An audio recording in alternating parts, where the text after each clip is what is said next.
പിതാവിന്റെയും പുത്രന്റെയും പരിശുദ്ധാത്മാവിന്റെയും നാമത്തിൽ ആമേൻ. അമ്മേ പരിശുദ്ധ അമ്മേ, അമ്മേ പരിശുദ്ധ ദൈവമാതാവേ, കൃപാസനത്തിലൂടെ ഞങ്ങൾക്കും ഞങ്ങളുടെ ദേശത്തിനും അമ്മ മധ്യസ്ഥം തേടി തന്ന എല്ലാ അനുഗ്രഹങ്ങൾക്കും കൃപകൾക്കും ഞങ്ങളിപ്പോൾ ഹൃദയം നിറഞ്ഞ നന്ദി പറയുന്നു.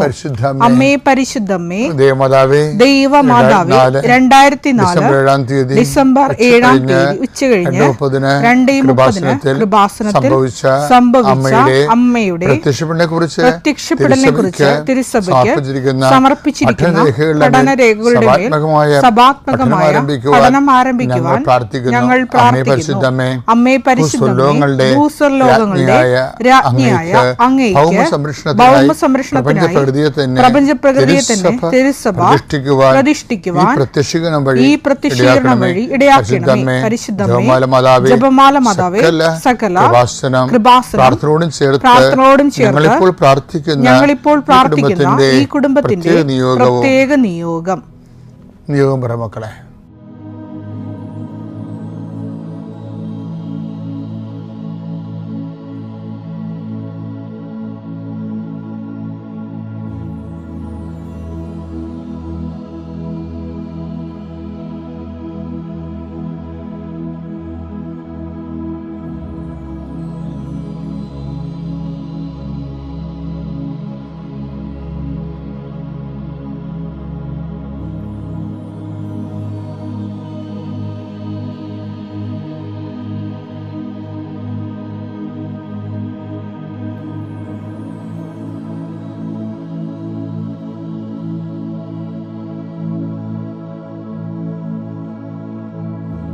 അമ്മയുടെ പ്രത്യക്ഷീകരണത്തിന്റെ ഈ അനുഗ്രഹവേളയിൽ ഞങ്ങൾക്ക് സാധിച്ചു തരുവാൻ കനിയണമേ. ആമേൻ. കർത്താവേ, നിന്റെ ഉന്നതമായ നാമത്തിന് സ്തോത്രം ചെയ്യും. കർത്താവേ, നിന്റെ വിശുദ്ധ പൗരോഹിത്യത്തെ മഹത്വപ്പെടുത്തണമേ. കർത്താവേ, സഭയിലുള്ള സാന്നിധ്യം പ്രകടമാക്കണമേ. 40 വർഷം ഞാൻ അർപ്പിച്ച കൃപാന്റെ യുഗതിയാൽ കൃപാസ്ഥാനത്താറെ ജീവനോടെ പ്രത്യക്ഷപ്പെട്ട മാതാവിന്റെ മാധ്യസ്ഥ രോഗികൾ, പീഡിതരെ, മാനസിക സംഘർഷം അനുഭവിക്കുന്നവരെ, ഡിപ്രഷൻ അനുഭവിക്കുന്നവർ, മരുന്ന് കഴിച്ചിട്ട് ഉറക്കം മൂടുകയും ശരീരം തൂക്കം വെക്കുകയും ചെയ്യുന്നതല്ലാതെ പ്രത്യേകിച്ച് പ്രയോജനമൊന്നും ഇല്ലാതെ ഡിപ്രഷൻ കൊണ്ട് വേദനിച്ച് ജീവിക്കുന്ന ആൾക്കാരെ കർത്താവേ, നീ അവരെ തൊടണമെന്ന് പ്രാർത്ഥിക്കുന്നു. ഓട്ടിസം കുഞ്ഞുങ്ങളെ, ഹൈപ്പർ ആക്ടിവിറ്റി കുഞ്ഞുങ്ങൾ, അവരുടെ മാതാപിതാക്കന്മാരെ മനസ്സ് കെട്ടുപോയവരെ, തകർച്ച സങ്കടം കൊണ്ട് അവർക്ക് ജീവിക്കാൻ പറ്റാത്തവർ, ജീവിക്കാൻ വേണ്ടി ജീവിതത്തോട് മൽപ്പിടുത്തം നടത്തുന്നവർ, മരുന്ന് കഴിച്ചിട്ടും രോഗം സുഖമാക്കാതെയും രോഗം പൊറുക്കാതെയും ഇരിക്കുന്നവർ, എൻ്റെ കർത്താവിന് ഉന്നതമായ നാമത്തിൽ സഭയുടെ അധികാരത്തിൽ കുരിശിൻ്റെ അടയാളത്തിൽ ദൈവശക്തിയാൽ നിനക്ക് ദൈവസന്ധിപ്പും സൗഖ്യം ലഭിക്കട്ടെ. പിതാവും പുത്രനും പരിശുദ്ധാത്മാവായ സർവ്വേശ്വരാ എന്നേക്കും ആമേൻ. വിശ്വാസ പ്രമാണം. സർവശക്തനായ പിതാവും ആകാശത്തിന്റെയും ഭൂമിയുടെയും സൃഷ്ടാവുമായ ദൈവത്തിൽ ഞാൻ വിശ്വസിക്കുന്നു. അവിടുത്തെ ഏകപുത്രനും ഞങ്ങളുടെ കർത്താവുമായ ഈശോമിശിഹായിലും ഞാൻ വിശ്വസിക്കുന്നു. ഈ പുത്രൻ പരിശുദ്ധാത്മാവിനാൽ ഗർഭസ്ഥനായി കന്യകാമറിയത്തിൽ നിന്ന് പിറന്ന് പൊന്തിയോസ് പീലാത്തോസിന്റെ കാലത്ത് പീഡകൾ സഹിച്ച് കുരിശിൽ തറയ്ക്കപ്പെട്ട് മരിച്ച് അടക്കപ്പെട്ട് പാതാളങ്ങളിൽ ഇറങ്ങി മരിച്ചവരുടെ ഇടയിൽ നിന്ന് 3-ാം നാൾ ഉയർത്ത് സ്വർഗത്തിലേക്ക് എഴുന്നള്ളി സർവശക്തിയുള്ള പിതാവായ ദൈവത്തിന്റെ വലതുഭാഗത്തിരിക്കുന്നു. അവിടെ നിന്ന് ജീവിക്കുന്നവരെയും മരിച്ചവരെയും വിധിക്കുവാൻ വരുമെന്നും ഞാൻ വിശ്വസിക്കുന്നു. പരിശുദ്ധാത്മാവിലും ഞാൻ വിശ്വസിക്കുന്നു. വിശുദ്ധ കത്തോലിക്കാ സഭയിലും പുണ്യവാന്മാരുടെ ഐക്യത്തിലും പാപങ്ങളുടെ മോചനത്തിലും ശരീരത്തിന്റെ ഉയർപ്പിലും നിത്യമായ ജീവിതത്തിലും ഞാൻ വിശ്വസിക്കുന്നു. ആമേൻ. സുഖസ്ഥനായ ഞങ്ങളുടെ പിതാവേ, അങ്ങയുടെ നാമം പൂജിതമാകണമേ. അങ്ങയുടെ രാജ്യം വരണമേ. അങ്ങയുടെ തിരുമനസ് സ്വർഗത്തിലെ പോലെ ഭൂമിയിലും ആകണമേ. അന്നു വേണ്ടുന്ന ആഹാരം ഇന്ന് ഞങ്ങൾക്ക് തരണമേ. ഞങ്ങളോട് തെറ്റ് ചെയ്യുന്നവരോട് ഞങ്ങൾ ക്ഷമിക്കുന്നത് പോലെ ഞങ്ങളുടെ തെറ്റുകൾ ഞങ്ങളോടും ക്ഷമിക്കണമേ. ഞങ്ങളെ പ്രലോഭനത്തിൽ ഉൾപ്പെടുത്തരുതേ, തിന്മയിൽ ഞങ്ങൾ രക്ഷിക്കണമേ. ആമേൻ. നന്മ നിറഞ്ഞ മറിയമേ, സ്വസ്തി. കർത്താവ് അങ്ങയുടെ കൂടെ സ്ത്രീകളിൽ അങ്ങ് അനുഗ്രഹിക്കപ്പെട്ടവളാകുന്നു. അങ്ങയുടെ ഉദരത്തിൻ ഫലമായി ഈശോ അനുഗ്രഹിക്കപ്പെട്ടവനാകുന്നു. പരിശുദ്ധ മറിയമേ, തമ്പുരാന്റെ അമ്മേ, പാപികളായ ഞങ്ങൾക്ക് വേണ്ടി ഇപ്പോഴും ഞങ്ങളുടെ മരണസമയത്തും തമ്പുരാനോട് അപേക്ഷിക്കണമേ. ആമേൻ. എൻ്റെ പ്രിയപ്പെട്ടവരെ, ഞാൻ ഈ കഴിഞ്ഞ ദിവസങ്ങളിലേ വെറുതെ ഒരു കുസൃതി ചിന്ത എൻ്റെ മനസ്സിൽ വന്നു. കുസൃതിയല്ല, അത് ഒരു സയൻറ്റിഫിക് തോട്ടാണ്. ചില എന്തുകൊണ്ടാണ് ഈ മൺസൂണില്ലേ, കഴിഞ്ഞ ദിവസങ്ങളിൽ ഒരു ഭയങ്കര മഴയും കാറ്റും ഉണ്ടായിരുന്നു. അപ്പോൾ ഞാൻ ചിന്തിച്ചു പോയതാ, എന്തുകൊണ്ടാണ് ഈ മൺസൂൺ കാലത്ത് നമ്മുടെ ചെടികളില്ലേ, ചെടികൾ, മരങ്ങൾ എല്ലാം വളർച്ച അറസ്റ്റ് ചെയ്ത് ഇങ്ങനെ ഡോർഫായിട്ട് നിൽക്കും, ഡ്രൂപ്പായിട്ട് നിൽക്കും, അതായത് ഇങ്ങനെ മുരടിച്ച് നിൽക്കും. അപ്പോൾ അത് എന്തുകൊണ്ടാണ് ഇങ്ങനെ മുരടിച്ച് നിൽക്കുന്നത്? മഴക്കാലത്ത് നല്ല വെള്ളം കിട്ടുമ്പോൾ ചാടി വളരേണ്ടതല്ലേ, അതിന് പകരം നേരെ കിഴിപ്പോട്ടാണല്ലോ ചെടി വളരണത് എന്ന് ചിന്തിച്ച് ഞാൻ നമ്മുടെ ChatGPT സാധനം അടിച്ച് നോക്കി. എന്തുകൊണ്ടാണ് മൺസൂൺ കാലത്ത് ഇങ്ങനെ ട്രീസ് ഇങ്ങനെ ഡ്രൂപ്പ് മുരടിച്ച് പോണതെന്ന്. അപ്പോൾ അവർ 2-3 കാര്യങ്ങൾ പറഞ്ഞവർ. ഒന്നാമത്തെ കാര്യം പറഞ്ഞത്, ഈ മൺസൂൺ കാലത്ത് എപ്പോഴും മഴയായിരിക്കുമല്ലോ. മഴയായിരിക്കുമ്പോൾ ഈ മഴ മേഘങ്ങൾ എപ്പോഴും ഇങ്ങനെ ആകാശത്ത് തങ്ങി നിൽക്കുമോ, അത് കാരണം സൂര്യൻ അധികം പ്രകാശം കിട്ടത്തില്ലാത്തത് കൊണ്ട് ഫോട്ടോസിന്തസിസ് നടക്കത്തില്ല. ഞാൻ ചിന്തിച്ചില്ല, പക്ഷേ ChatGPT സാധനമുണ്ട്. ഫോട്ടോസിന്തസിസ് നടക്കത്തില്ല, ചെടിക്ക് ആവശ്യമായ ഭക്ഷണം കിട്ടത്തില്ല, അതുകൊണ്ട് അത് മഞ്ഞ നിറമായിട്ട് പറിച്ചു പിടിക്കും. രണ്ടാമതൊരു കാര്യം അത് പറഞ്ഞത്, ഈ വെള്ളം ഹെവി ഡൗൺ പോറല്ലേ, അപ്പോൾ വെള്ളം കെട്ടി നിൽക്കും ചുവട്ടിലൊക്കെ, മരത്തിൻ്റെയൊക്കെ പറമ്പിലൊക്കെ നമ്മൾ കണ്ടിട്ടില്ലേ. അങ്ങനെ വെള്ളം കെട്ടുന്നത് എന്താ കുഴപ്പം, വേരിന് ഓക്സിജൻ കിട്ടത്തില്ല. അപ്പോൾ നമ്മൾ പറയുന്ന കാര്യമില്ല, ഭയങ്കര സീരിയസ് വിഷയമാണ്. വേരിന് ഓക്സിജൻ കിട്ടത്തില്ല. അപ്പം അതുകൊണ്ട് തന്നെ അവിടുന്ന് വെള്ളവും വലിക്കണ പരിപാടിയൊന്നും നടക്കത്തില്ല. വളവും വെള്ളവും ഒന്നും വലിക്കത്തില്ല, ഓക്സിജൻ കിട്ടത്തില്ലേ. അപ്പോൾ അവിടെയും ബ്ലോക്കാവും. പിന്നെ ഈ വെറ്റ് ഡിസീസ് എന്നും പറഞ്ഞ കുറേ സാധനമുണ്ട്. മഴ ഈർപ്പം ഉണ്ടെങ്കിൽ കുറേ ഫംഗസൊക്കെ വരും. അങ്ങനെയാണ് വേരിന് അഴുക്കലൊക്കെ വരണത്. അപ്പോൾ ചിലപ്പോൾ വേര് ചീലെന്നൊക്കെ നമ്മൾ പറയത്തില്ലേ, അത് ഫംഗൽ ഇൻഫെക്ഷനാണ്. അപ്പോൾ അവർ പറഞ്ഞാൽ അതിൻ്റെ വേപ്പിൻ്റെ എണ്ണ വേര് തേക്കണമെന്നൊക്കെ പറഞ്ഞു. അപ്പം ചെടിയിൽ നിന്ന് കിട്ടുന്ന വരുമാനത്തെ കൂടുതലായിരിക്കും ചിലപ്പോൾ വേപ്പിൻ്റെ എണ്ണ വാങ്ങിച്ച് വേരിന് ട്രീറ്റ് ചെയ്യണമെന്നുള്ളത്. ഇങ്ങനെ പാടാണ് എല്ലാം. അപ്പം ഞാൻ ഇങ്ങനെ ചിന്തിക്കാൻ കാരണം വെച്ചാൽ ഇപ്പം ഇത്രയും വിഷയങ്ങളാണ് അപ്പം ചെടിയുടെ നല്ല കാലമല്ല ശരിക്കും പറഞ്ഞാൽ. എൻ്റെ കാറ്റും മഴയും വന്ന് ചെടിയുടെ ബ്രാഞ്ചൊക്കെ ഒടിഞ്ഞു പോകും അല്ലേ, കാറ്റും മഴയൊക്കെ വരുമ്പോൾ. ചെടിയെ ചിലൊക്കെ വേരോടെ ചാഞ്ഞ് നിൽക്കും, ചെരിഞ്ഞ് നിൽക്കും, ചിലപ്പോൾ വീണ് പോവുകയും ചെയ്യും. അപ്പോൾ മനുഷ്യരെക്കാൾ ഗതികെട്ടൊരു കാലമാണ് ഈ മൺസൂൺ വൃക്ഷങ്ങൾക്കെന്ന് പറയണത്. അതുകൊണ്ടാണ് ദൈവം എല്ലാ കാലത്തും വൃക്ഷങ്ങൾ ഉണ്ടാക്കാതെ, എല്ലാ കാലത്തും മൺസൂൺ ഇല്ലല്ലോ. അപ്പോൾ എന്ത് പരിപാലനമാണ് ചെടികളോട് കാണിക്കണത്? എല്ലാ കാലത്തും മൺസൂൺ ഉണ്ടാകത്തെങ്കിൽ മരങ്ങളുണ്ടാകത്തില്ല, നമ്മൾ മരുഭൂമിയായി പോയേനെ. അപ്പം അതുപോലെ തന്നെയാണ് വേദനകളും എല്ലാ കാലത്തും ഒന്നും ഉണ്ടാകത്തില്ല, അതെപ്പോഴും ഓർത്തേക്കണം. അതുകൊണ്ടാണ് കഴിഞ്ഞ ദിവസം നമ്മൾ കണ്ടില്ലേ, തിരഞ്ഞെടുക്കപ്പെട്ടവരെ പ്രതി ദൈവം സമയം ചുരുക്കിയെന്ന് പറഞ്ഞിട്ടില്ലേ. അതാണ് ആ വേദന ചുരുക്കാൻ കാര്യം, നിലനിൽക്കാൻ പറ്റത്തില്ല. മത്തായി 24:22 ആ ദിവസങ്ങൾ പരിമിതപ്പെടുത്തിയില്ലായിരുന്നെങ്കിൽ, മൺസൂൺ കാലമേ പരിമിതപ്പെടുത്തിയില്ലായിരുന്നെങ്കിൽ ഒരുവനും രക്ഷപ്പെടുകയില്ല. മരങ്ങളൊന്നും നിലക്കത്തില്ല, മനുഷ്യൻ നിലക്കത്തില്ല, എല്ലാം മരുഭൂമിയായി പോകും. എന്നാൽ ദൈവം അത് പരിമിതപ്പെടുത്തിയെന്നാണ് ബൈബിൾ പറയണത്. അപ്പം ഇതുപോലെ നമ്മുടെ ദുഃഖങ്ങളും അങ്ങനെയാണ്. എല്ലാ കൊല്ലവും ഇങ്ങനെ, എല്ലാ കാലവും ഇതുപോലെ ദുഃഖ ദുരിതമാണെന്ന് വിചാരിക്കരുത്.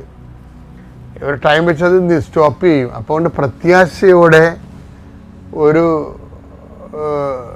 മഴയില്ലാത്ത കാലത്തെക്കുറിച്ച് നമ്മൾ പ്രത്യാശ കൊണ്ട് പ്രാർത്ഥിച്ച് മുന്നേറണമെന്ന് കൂടി ഇതിൽ അർത്ഥമുണ്ട്. പിന്നെ കൂടാതെ ഇതിനകത്ത് വരുന്ന വിഷയമേ ഈ സോയിലിൻ്റെയൊക്കെ വളമില്ലേ, വളമൊക്കെ വെള്ളത്തിൽ കലങ്ങി ഒലിച്ചു പോകും.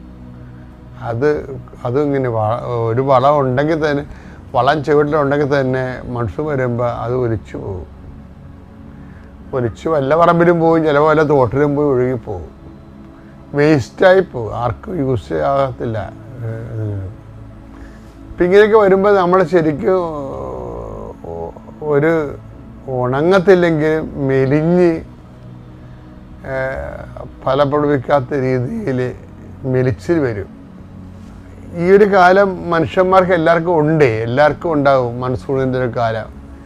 അതുകൊണ്ട് കർത്താവ് അതിൻ്റെ അകത്ത് പറഞ്ഞിരിക്കുന്നത്, ഞാൻ രോഗിയായിരുന്നു, നിങ്ങൾ എന്നെ സന്ദർശിച്ചു. ഞാൻ കാരാഗൃഹവാസിയായിരുന്നു, നിങ്ങളെന്നെ സന്ദർശിച്ചു. എനിക്ക് വിശന്നു, നിങ്ങളെനിക്ക് ഭക്ഷണം തന്നു. എനിക്ക് ദാഹിച്ചു, നിങ്ങളെനിക്ക് കുടിക്കാൻ തന്നു. ഞാൻ നഗ്നനായിരുന്നു, നിങ്ങളെന്നെ ഉടുപ്പിച്ചു. അപ്പോൾ ഈ മൺസൂൺ കാലം നമ്മുടെ മനുഷ്യർക്കും വരും ഇതുപോലെ. അതുകൊണ്ടാണ് ദൈവം ഈ മൺസൂൺ കാലം അനുഭവിക്കുന്ന എല്ലാ മനുഷ്യരെയും ക്രിസ്തുവായിട്ട് തന്നെ കാണണമെന്നും അവർക്ക് ആ സമയത്ത് സപ്പോർട്ട് ചെയ്യണമെന്ന് ആണ് ബൈബിളിൻ്റെ നടപടിക്രമം. ബൈബിൾ നടപടിക്രമം അതാണ്, ആ സമയത്ത് സപ്പോർട്ട് ചെയ്യണമെന്ന്. സപ്പോർട്ട് ചെയ്തില്ല എന്നുണ്ടെങ്കിൽ നമ്മുടെ ജന്മദൗത്യം തന്നെ, ഒരു ജന്മദൗത്യമായിട്ടാണ് ദൈവം നമുക്ക് തന്നിരിക്കുന്നത്. രോഗിയെ, കരഘവാസിനെ, നഗ്നനെയും വിശക്കുന്നവനെയും ഒക്കെ അവൻ്റെ മൺസൂൺ മഴ തോരാത്ത കാലങ്ങളിലെ, കണ്ണീര് തോരാത്ത കാലങ്ങളിലെ അവന് കൈത്താങ്ങായി നിൽക്കുന്നത് നിസ്സാരമല്ല. ശരിക്കും 25:35 എന്തെന്നാൽ എനിക്ക് വിശന്നു, നിങ്ങൾ ഭക്ഷിക്കാൻ തന്നു. എനിക്ക് ദാഹിച്ചു, നിങ്ങൾ കുടിക്കാൻ തന്നു. ഞാൻ പരദേശിയായിരുന്നു, നിങ്ങൾ എന്നെ സ്വീകരിച്ചു. ഞാൻ നഗ്നനായിരുന്നു, നിങ്ങൾ എന്നെ ഉടുപ്പിച്ചു. ഞാൻ രോഗിയായിരുന്നു, നിങ്ങൾ എന്നെ സന്ദർശിച്ചു. ഞാൻ കാരാഗൃഹത്തിലായിരുന്നു, നിങ്ങൾ എൻ്റെ അടുത്ത് വന്നു. ഇതെല്ലാം അപ്പം നിങ്ങൾ ഓർക്കും, അവസാനം ഈശോയെ കുറിച്ച് പറയണത് എന്താണ്? എൻ്റെ പിതാവിനാൽ അനുഗ്രഹീതരെ വരുവിൻ. അവിടെയാണ് എനിക്ക് ടെസ്റ്റ് ചെയ്യാനുള്ളത് നിങ്ങൾക്ക്. മത്തായി 25:34. അനന്തരം രാജാവ് തന്റെ വലതുഭാഗത്തുള്ളവരോട് അരുളി ചെയ്തു, എന്റെ പിതാവിനാൽ അനുഗ്രഹിക്കപ്പെട്ടവരെ വരുവിൻ. ലോകസ്ഥാപനം മുതൽ നിങ്ങൾക്കായി സജ്ജമാക്കിയിരിക്കുന്ന രാജ്യം അവകാശപ്പെടുത്തുവിൻ. അപ്പൊ ഇതിന്റെ വിഷയം നമ്മൾക്ക് ഈ വ്യാഖ്യാനങ്ങൾ വരുന്ന ഒരു പ്രശ്നമുണ്ട്. ഇതിനെ പെട്ടെന്ന് എടുത്ത് നിത്യതയുമായിട്ടാണ് കണക്ട് ചെയ്യണത്. എന്താണ്? എൻ്റെ പിതാവിനാൽ അനുഗ്രഹീതരെ വരുവിൻ, ലോകം മുതൽ നിങ്ങൾക്ക് ഒരിക്കൽ രാജ്യം കൈവശമാക്കാൻ. അപ്പോൾ നിത്യതയുടെ അന്ത്യവിധിയുമായിട്ട് ബന്ധപ്പെടുത്തിയാണ് ഈ ഭാഗങ്ങൾ എപ്പോഴും വ്യാഖ്യാനിക്കുന്നത്. പക്ഷേ നിങ്ങളത് ചിന്തിച്ച് നോക്കിയേ, ഈശോ എന്താ പറയണത്? ചത്ത് കഴിയുമ്പോൾ അനുഗ്രഹിക്കുമെന്നാണ് പറയണത്. എൻ്റെ പിതാവിനാൽ അനുഗ്രഹിക്കപ്പെട്ടവരെ വരുവിൻ. ഇത് ചെയ്യുമ്പോൾ തന്നെ നമ്മൾ അനുഗ്രഹീതരായി. അതുകൊണ്ടാണ് ഈ ഉടമ്പടിയിൽ ഇത് വെച്ചിരിക്കണത്. ഇപ്പം നിങ്ങളെ മക്കളുടെ കല്യാണം നടക്കണില്ല, ജപ്തി നടപടിയാണ്, പറമ്പിന് വിസ പുതുക്കി കിട്ടണില്ല എന്നൊക്കെ പറഞ്ഞ് വരുമ്പോൾ ഞങ്ങൾ നിങ്ങളോട് ഉടമ്പടി പ്രകാരം എന്താ പറഞ്ഞത്? നിങ്ങൾ രോഗികളെ പോയി കാണണം, അവരെ കുളിപ്പിക്കണം, അവർക്ക് പൈസ കൊടുക്കണം, നിങ്ങളുടെ വരുമാനം ഭക്ഷണമായിട്ടും സമ്പത്തായിട്ടൊരു പങ്കുവെക്കണം എന്ന് പറയുമ്പോൾ എന്താ സംഭവം? അതിനകത്തൊരു ഓഫർ കിടക്കുന്നുണ്ട്. എന്താണ്? അങ്ങനെ ചെയ്യുമ്പോൾ എക്സ്ട്രാ ബ്ലെസ്സിങ്സ് വരുന്നുണ്ട്. അത് ചത്ത് കഴിയുമ്പോൾ വിധിയാളനായിട്ട് കിട്ടണം മാത്രമല്ല, അത് ആ ഒരൊറ്റ നടപടിക്രമം കൊണ്ട് നമ്മൾ അത് അപ്പം തന്നെ ബ്ലെസ്ഡ് ആകുകയാണ്. അതുകൊണ്ടാണ് ഞാൻ നിങ്ങളോട് എപ്പോഴും ഈ വിഷയത്തെ, കാരുണ്യപ്രവൃത്തിയെക്കുറിച്ച് പറയുമ്പോൾ, കാരുണ്യപ്രവൃത്തിയുടെ ഈ മൺസൂൺ കാലത്ത് മനുഷ്യനായി നിൽക്കാൻ കഴിഞ്ഞാൽ നമ്മൾക്കും നമ്മളുടെ മൺസൂൺ കാലങ്ങളെ അതിജീവിക്കാൻ കഴിയും. പിതാവിൻ്റെയും പുത്രൻ്റെയും പരിശുദ്ധാത്മാവിൻ്റെയും നാമത്തിൽ അപ്പോൾ പിന്നെ ഞാൻ പറഞ്ഞ് കരച്ചിൽ നിർത്തിയിട്ട് പറയുന്നു പറഞ്ഞപ്പോൾ പറഞ്ഞ് ഞങ്ങൾ KG ഹോസ്പിറ്റലാണ്, എൻ്റെ ഹോട്ടലിൻ്റെ തൊട്ടടുത്താണ്, അവിടെ ഹോസ്പിറ്റലാണ്, അച്ഛൻ മരിച്ചെന്ന് പറഞ്ഞ്. Price the Lord. എൻ്റെ അച്ഛൻ മരിച്ച്, ബ്രദറല്ലേ പറഞ്ഞത്, ഈശോ അടുത്ത് ചോദിച്ചാൽ കിട്ടുമെന്ന്, എനിക്ക് അച്ഛനോട് ഒരു പ്രാവശ്യം സംസാരിക്കണമെന്ന് പറഞ്ഞു. അച്ഛൻ മരിച്ചെന്ന് പുറത്തിരുന്ന് ICUയിൽ ഇരുന്ന് പുറത്ത് പറഞ്ഞു. ഇതൊന്നും അറിയില്ല, അവർക്ക് മാസീവ് അറ്റാക്കായിരുന്നു. അപ്പോൾ എനിക്കൊന്നും പറയാൻ പറ്റിയില്ല. ഈ കൊച്ചിങ്ങനെയാണ്, ബ്രദറിലെ പറഞ്ഞത് ഈശോ ചോദിച്ചാൽ തരുമെന്ന് പറഞ്ഞപ്പോൾ ഞാൻ ഇങ്ങനെ വെച്ച് കഴിഞ്ഞ് എൻ്റെ മനസ്സിൽ തോന്നി ഇതെങ്ങനെ സാധിക്കും, ഇതിന് എന്ത് മറുപടി പറയാനാണെന്ന് പറഞ്ഞിട്ട് എപ്പോഴും എൻ്റെ കൈയുടെ അടുത്ത് ബൈബിളുണ്ടാവും. ബൈബിളിൽ കൂടി ദൈവം എപ്പോഴും സംസാരിക്കും കേട്ടോ. അതൊരു ശീലമാക്കി വെക്കണം. അത് എന്ത് ഒറ്റ പ്രാവശ്യം എടുക്കാവോ, ഒരു വചനം കിട്ടിയാൽ ദൈവം നിങ്ങളോട് സംസാരിച്ചാൽ, നിങ്ങൾക്ക് അനുകൂലമായിട്ടുള്ള വചനം കിട്ടുന്നവരെ മരച്ച് നോക്കിക്കഴിഞ്ഞാൽ ദൈവം സംസാരിക്കില്ല. Price the Lord. എന്നിട്ട് അത് മനസ്സിലാക്കണം, ഒരു വചനം കിട്ടിക്കഴിഞ്ഞാൽ അത് എന്താണെന്ന് ദൈവത്തോട് തന്നെ ചോദിച്ചുകൊണ്ടിരിക്കണം. Price the Lord. അപ്പോൾ ഞാൻ ബൈബിള് തുറന്നപ്പോഴത്തേക്ക് എനിക്ക് കിട്ടുന്നത് 1:35 അമ്മ മാതാവ് ചോദിക്കുന്ന ചോദ്യം, ഇതെങ്ങനെ സാധിക്കുമെന്ന് ഗബ്രിയേൽ മാലാഖയോട്. പരിശുദ്ധാത്മാവ് നിൻ്റെ മുകളിൽ വരുമ്പോൾ ഇതെല്ലാം സാധ്യമാവുമെന്ന്. അപ്പോൾ ഒരു വചനം കിട്ടി, പരിശുദ്ധാത്മാവ് വരുമ്പോൾ ഇതെല്ലാം സാധ്യമാവും. പരിശുദ്ധാത്മാവ് എങ്ങനെയാണ് വരിക? അത് അപ്പോസ്തല പ്രവർത്തനം 2:38 നീ അനുദപിക്കുമ്പോൾ പരിശുദ്ധാത്മാവ് നിൻ്റെ മുകളിൽ നിറയും. Price the Lord. ഞാൻ ഈ തിരിച്ചാ കൊച്ചിനെ വിളിച്ച് ഇതെടുത്ത്, അമ്മയും ഉണ്ട് ഇതും ഉണ്ട്, ആകെ അമ്മയും മോളും മാത്രമേ ഉള്ളൂ, അച്ഛൻ അകത്ത് ഡോക്ടർ വന്ന് പറഞ്ഞ് മരിച്ചെന്ന്. ആ മോണിറ്ററിൽ കണ്ടിട്ടായി അവർ പറഞ്ഞത്. ഇതെല്ലാം സംഭവിക്കുന്ന ഒരു 30 സെക്കൻഡ് അകത്താണ്. അപ്പോൾ തന്നെ തിരിച്ച് വിളിച്ച് ഞാൻ പറഞ്ഞ് നീ അവിടെ മുട്ടിപ്പേ നിൽക്കുക, അമ്മയും നിൽക്കുകയും അനുദപിക്കുക, കൈയും പൊക്കി ICUയുടെ പുറത്ത് അനുദപിക്കുമെന്ന് പറഞ്ഞു. അവർ ഇതിലിരുന്ന് എടുത്തിട്ടില്ല, മറ്റേ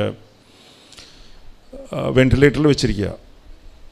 കൈയും പൊക്കി ഞാൻ പറഞ്ഞ് ചെയ്ത പാവത്തിനെല്ലാം ചൊല്ലി എന്നോട് ക്ഷമിക്കണേ ദൈവമേ, അച്ഛനെ ക്ഷമിക്കണേ, പരിശുദ്ധാത്മാവ് കൊണ്ട് നിറയ്ക്കണേ എന്ന് പറഞ്ഞ് അനുദപിക്കുമെന്ന് പറഞ്ഞു. അത് നമ്മൾ എപ്പോഴും ശ്രദ്ധിക്കേണ്ടത്, ഈ ദൈവമായിട്ട് പ്രാർത്ഥിക്കുമ്പോൾ അടുത്തുള്ളൊരു നോക്കം, മറ്റുള്ളവരെന്ത് വിചാരിക്കും, അതൊന്നും പ്രാർത്ഥിക്കുമ്പോൾ നീയും നിൻ്റെ ദൈവവും മാത്രമേ ഉള്ളൂ. അതെപ്പോഴും ശ്രദ്ധിക്കണം. Price the Lord. മത്തായി 10:32 പറയണത്, ജനങ്ങളുടെ മുമ്പിൽ നീ എന്നെ മഹത്വപ്പെടുത്തുമ്പോൾ നിൻ്റെ പേര് ഞാൻ എഴുതി വയ്ക്കുമെന്നാണ് പറഞ്ഞാൽ നീ എൻ്റെ സ്വന്തമാണെന്ന്. അവിടെ കോയമ്പത്തൂർ ഞാൻ ദിവസം കുർബാനയ്ക്ക് പോയിട്ട് വന്നിട്ട് അവിടെ സെൻറ്റ് സെബാസ്റ്റ്യൻ്റെ ഒരു ഗ്രോട്ടോ ഉണ്ട്. റോട്ടിൽ നിന്നിട്ടാണ് മുട്ടിപ്പേ നിൽക്കുന്നത്. അത് ചില നിയോഗത്തിന് വേണ്ടി മുട്ടിപ്പേ നിന്ന് ആൾക്കാർ നോക്കും. അവിടുത്തെ ട്രാഫിക് പോലീസൊക്കെ എന്നോട് ഒന്ന് പറയും, എന്താ ഇത്? ഞാൻ പറഞ്ഞു എൻ്റെ ദൈവം മുമ്പിലുണ്ട്, ഒരു പ്രാവശ്യം പറഞ്ഞിട്ടുണ്ട്. Price the Lord. അപ്പോൾ അങ്ങനെ നിൽക്കുമ്പോൾ അത് ദൈവം ശ്രദ്ധിക്കും. Price the Lord. നീയും നിൻ്റെ ദൈവവും മാത്രമേ പാടുള്ളൂ മുമ്പിൽ, വേറെ ആരും പാടില്ല. Price the Lord. അപ്പോൾ ഇത് ആ കൊച്ചിങ്ങനെ പ്രാർത്ഥിക്കുമ്പോൾ നേഴ്സ് ഓടി വന്ന് പുറത്തിരുന്നു. അതിൻ്റെ അമ്മയും കൈയും പൊക്കി മുട്ടിപ്പേ നിന്നപ്പോൾ ഓടി വന്ന് മോണിറ്റർ വർക്ക് ചെയ്തെന്ന്. മോണിറ്റർ വർക്ക് ചെയ്തിട്ട് വീണ്ടും ഹാർട്ട് വർക്ക് ചെയ്യാൻ തുടങ്ങി. വെന്റിലേറ്ററിലാണ്. ഇവിടെ വന്ന് അവർ സാക്ഷ്യം പറഞ്ഞു, അങ്ങേര് തന്നെ ഇവിടെ വന്ന് സാക്ഷ്യം പറഞ്ഞ, ഈ സ്റ്റേജിൽ ഇരുന്ന് സാക്ഷ്യം പറഞ്ഞിട്ടുണ്ട്.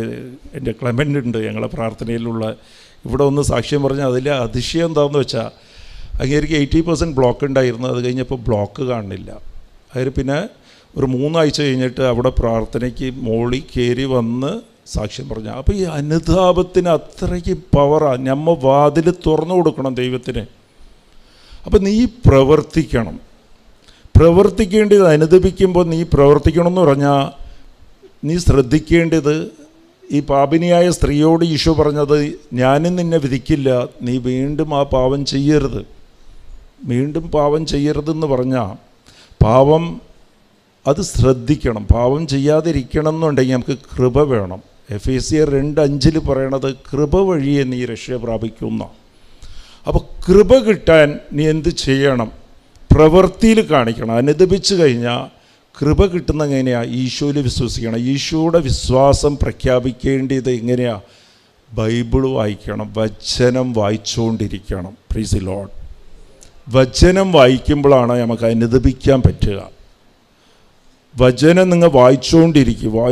അത് നല്ല രീതിയിൽ വായിക്കാൻ വേണ്ടി കഥപുസ്തകം വായിക്കുന്ന പോലെ എങ്ങനെയും വായിച്ച് തീരിക്കണമെന്ന് പറഞ്ഞില്ല വായിക്കേണ്ടത്. നിങ്ങൾ അരമണിക്കൂർ ബൈബിള് ഈ വായിക്കണമെന്ന് ഉടമ്പടിയിലുണ്ടെങ്കിൽ ഞാൻ പറയുന്നത് ഒരു അധ്യായം മാത്രം 4 പ്രാവശ്യം വായിക്കുക. ഒരു അധ്യായം മാത്രം ഒരേ ലൈൻ എടുത്തെടുത്ത് വായിക്കുക. Price the Lord. ചിലപ്പോൾ അരമണിക്കൂർ കൊണ്ട് നിങ്ങൾക്കൊരു 5 ലൈൻ വായിക്കാൻ സാധിച്ചിട്ടുണ്ടെങ്കിൽ അത് മതി. 5 ലൈൻ മനസ്സിലാക്കി അത് 10 പ്രാവശ്യം 20 പ്രാവശ്യം 30 പ്രാവശ്യം അതിങ്ങനെ വായിക്കുക. അനുതാപം ഉണ്ടാവും, കണ്ണ് നിറയും നിങ്ങളുടെ. Price the Lord. എൻ്റെ ദൈവം എന്നെ ഇത്രയാണ് സ്നേഹിക്കുന്നത്, അത് പരിശുദ്ധാത്മാവ് നിറയും. അപ്പോൾ ഇത് അനുദപിക്കേണ്ടത് പ്രവൃത്തി വഴിയാണ്. 26-20 പറയുന്നത് അപ്പോസ്തലപ്രവർത്തനം 26-20 അതാ പറയുന്നത്, പ്രവൃത്തി വഴിയാണ്. അപ്പോൾ ദിവസവും ബൈബിൾ വായിക്കണം. പിന്നെ കുർബാനയ്ക്ക് പോകാൻ പറ്റുന്നത്രയും കുർബാനയ്ക്ക് പോകണം. കുർബാനയ്ക്ക് ഉറപ്പായിട്ട് പോകണം. കുർബാനയിലാണ് നീ രക്ഷപ്പെടുന്നത്. കുർബാനയ്ക്ക് ആഴ്ചയിൽ ഒരു ദിവസം പോയിക്കോളാം എന്ന് പറഞ്ഞാൽ അത് സാധാരണക്കാരൻ. നീ അനുദപിക്കുക എന്ന് പറഞ്ഞാൽ ദൈവത്തിൻ്റെ അടുത്ത് വരിക എന്നാ, കൂടുതൽ അടുക്കാൻ ശ്രമിക്കുക എന്നാ. അത് കുർബാന വഴിയാണ്. അത് ഉടമ്പടിയിൽ അതെല്ലാം ഉണ്ട്. നീ ഉടമ്പടി എടുക്കുക. ഒറ്റ വാക്കി പറഞ്ഞാൽ ഉടമ്പടി എടുക്കുക. അനുദപിക്കുക എന്ന് പറഞ്ഞാൽ ദൈവത്തിൻ്റെ അടുത്ത് വരിക. അതിൽ ശ്രദ്ധിക്കേണ്ടത്, എൻ്റെ ഈ അനുതാപം എന്ന് പറയണത് അവബോധമാണ്, ബോധ്യമാണ് ദൈവത്തിൻ്റെ സ്നേഹത്തെക്കുറിച്ച്. ദൈവം എന്തോരമാണ് എന്നെ സ്നേഹിക്കുന്നത്, എത്ര വാഗ്ദാനങ്ങളാണ് എനിക്ക് തന്നിരിക്കുന്നത്. അബ്രഹാമിന് കൊടുത്ത വാഗ്ദാനം നിറവേറാനാണ് ഈശോ കുരിശിൽ മരിച്ച്. ആ വാഗ്ദാനം എനിക്ക് തരാനാണ്, പക്ഷേ ഞാൻ വാതിലടച്ച് വെച്ചിരിക്കുക. അത് നീ അനുദപിച്ച് ഇതുപോലെ ദൈവത്തിൻ്റെ കൂടെ നടക്കുമ്പോൾ നിൻ്റെ ജീവിതത്തിൽ വ്യത്യാസങ്ങൾ നിനക്ക് കാണാൻ സാധിക്കും. ആ സ്പോട്ടിൽ കിട്ടും. ആ സ്പോട്ട്. Price the Lord. അത് പ്രവൃത്തി തന്നെ കാണിക്കണം. അത് പ്രവൃത്തി കാണിക്കണം. ദൈവമേ, നിനക്കെതിരെ ഞാൻ പാവം ചെയ്തു പോയി, ചുങ്കക്കാരനെ പോലെ. എനിക്ക് ഒരു യോഗ്യതയില്ല. ദൈവത്തിൻ്റെ സ്നേഹം മനസ്സിലാക്കി കഴിഞ്ഞാൽ എനിക്കൊരു യോഗ്യതയില്ലാതെ ദൈവം എന്തിനാണ് ഇത്രയും എന്നെ സ്നേഹിക്കുന്നത്? ആ ഒരു ബോധ്യമാണ് നമുക്ക് വേണ്ടിയത്. ആ ഒരു ബോധ്യമാണ്. ദൈവത്തെ സ്നേഹിക്കാൻ പഠിക്കണം. അത് കുരിശ് ധ്യാനിക്കണം. Praise the Lord. അപ്പോൾ എന്ത് ചെയ്യും? ബൈബിൾ വായിക്കണം. പിന്നെ പ്രവൃത്തി എന്താ? ഏത് പാപത്തിനെക്കുറിച്ചാണ് നീ അനുദപിക്കുന്നോ അതിൽ ആർക്കെങ്കിലും നഷ്ടമായിട്ടുണ്ടെങ്കിൽ ആ നഷ്ടം നിരത്തി കൊടുക്കണം. അവർക്ക് ചിലപ്പോൾ അപമാനമായിട്ടുണ്ടാകും. അവരോട് പോയി ക്ഷമ പറയണം. അവരെക്കുറിച്ച് നീ കുറ്റം പറഞ്ഞിട്ടുണ്ടാവും. അവരോട് തിരിച്ചു പോയി നീ പറയണം, എനിക്ക് തെറ്റിപ്പോയി. നീ അനുദപിച്ചത് പ്രവൃത്തിയിൽ കാണിക്കണം. ഇങ്ങനെ കാണിക്കുമ്പോൾ നിങ്ങളുടെ ലൈഫിൽ വ്യത്യാസം ഉണ്ടാകും, ഉറപ്പാണ്. എന്താണെന്നാ, ദൈവം അനുദപിക്കാൻ വേണ്ടിയിട്ടാണ് നമുക്ക് ഈ സഹനങ്ങൾ അനുവദിച്ചു തരണം. ദൂതപുത്രന് കൊടുത്തത് അതിന് വേണ്ടിയിട്ടാണ്. നമ്മൾ ഈ സഹനങ്ങൾ സഹനമായിട്ട് കാണരുത്. ലോകത്തിൻ്റെ രീതിയിൽ കണ്ടു കഴിഞ്ഞാൽ അത് മരണമാണ്, എന്ന് വെച്ചാൽ വേദനയാണ്. നമുക്ക് അത് മാറ്റി ഞാൻ അനുദപിക്കാനുള്ള സമയം ദൈവത്തിൻ്റെ വിളിയാണ് എന്നെ. Price the Lord. ഹല്ലേലൂയ. മനസ്സിലായോ? കുറച്ച് ഈ ചെറിയ ടിപ്സേ ഉള്ളൂ ഇത്. പക്ഷേ നിങ്ങൾ അത് പ്രാക്ടീസ് ചെയ്താൽ മതി. ശ്രമിച്ചു നോക്കിയാൽ മതി. ശ്രമിച്ച് നോക്കി വരുമ്പോഴത്തേക്കും തീരും. അപ്പോൾ ദൈവം എപ്പോഴും അതുതന്നെയാണ്. ഞാനും ജോസഫ് അച്ഛനും ഇവിടെ വേളാങ്കണ്ണി പോയപ്പോഴത്തേക്കും അവിടെ പാപവും അച്ഛന് കിട്ടിയത്, അനുഗ്രഹവും കിട്ടിയത്. അപ്പോൾ പാപത്തിന് അനുദപിക്കുമ്പോൾ അനുഗ്രഹം നിനക്ക് കിട്ടും. അതുതന്നെയാണ് ഉടമ്പടി. Price the Lord. ആ ഉടമ്പടിക്ക് വന്നിരിക്കുക. അപ്പോൾ അനുതാപം പഠിക്കണം. അത് മനസ്സുകൊണ്ട് അത് പഠിക്കണമെങ്കിൽ എങ്ങനെയാണ്? ദൈവസ്നേഹം നമ്മൾ മനസ്സിലാക്കണം. ദൈവം എന്തോരം എന്നെ സ്നേഹിക്കുക, ഏത് അവസ്ഥയിലും ദൈവം അതേപോലെ എന്നെ സ്നേഹിക്കുക. Praise the Lord. Hallelujah. Praise the Lord. ഉത്കണ്ഠയൊക്കെ വിട്ട്, സങ്കടമില്ല വിട്ട് ദൈവ സാന്നിധ്യത്തിലാണ്, അമ്മയുടെ മുമ്പിൽ തന്നെയാണ്, ജീവനുള്ള ദൈവത്തിൻ്റെ അമ്മയുടെ മുമ്പിലാണ് ഞാൻ ഉള്ളൊരു ബോധ്യത്തിലിരിക്കുക. അപ്പം ചെറിയ ചില കാര്യങ്ങളുണ്ട്. ആ ഒരു അവബോധം കിട്ടാൻ വേണ്ടിയിട്ടാണ് ഈ അവസരം ദൈവം ഒരുക്കി തന്നത്. ഇത് സംസാരിക്കാനുള്ളത്. അപ്പോൾ അത് നിങ്ങൾ കേൾക്കുമ്പോഴത്തേക്കും വലിയ അനുഭവങ്ങളുണ്ടാകും. എന്തുകൊണ്ട് അനുഭവം നിങ്ങൾക്ക് ഉണ്ടാവുമെന്ന് വെച്ചാൽ എനിക്ക് അനുഭവം ഉണ്ടായി. അപ്പോൾ ആ അനുഭവം നിങ്ങൾക്ക് ഉണ്ടാകും. നമ്മൾ ഉടമ്പടി എടുക്കാനാണ് വന്നിരിക്കുന്ന. ഉടമ്പടി എടുക്കണമെന്ന് തീരുമാനിക്കുമ്പോൾ തന്നെ അമ്മയുടെ മുമ്പിൽ, അമ്മയുടെ സാന്നിധ്യത്തിൽ നമ്മൾ ഉടമ്പടി എടുക്കണമെന്ന് തീരുമാനിക്കുമ്പോൾ തന്നെ നിങ്ങളുടെ പ്രശ്നത്തിന് പിന്നെ പ്രശസ്തിയില്ല. അവിടെ നിങ്ങളുടെ ഉത്കണ്ഠയ്ക്കും പ്രശസ്തിയില്ല. ആ ഒരു ബോധ്യം നിങ്ങൾക്ക് ഉണ്ടാവണം. അതെന്താണെന്നാ, ഞാനും അച്ഛനും ധ്യാനിപ്പിക്കാൻ വേണ്ടി ഉടമ്പടി ധ്യാനമാണ് കാനഡ പോയിരുന്നത്.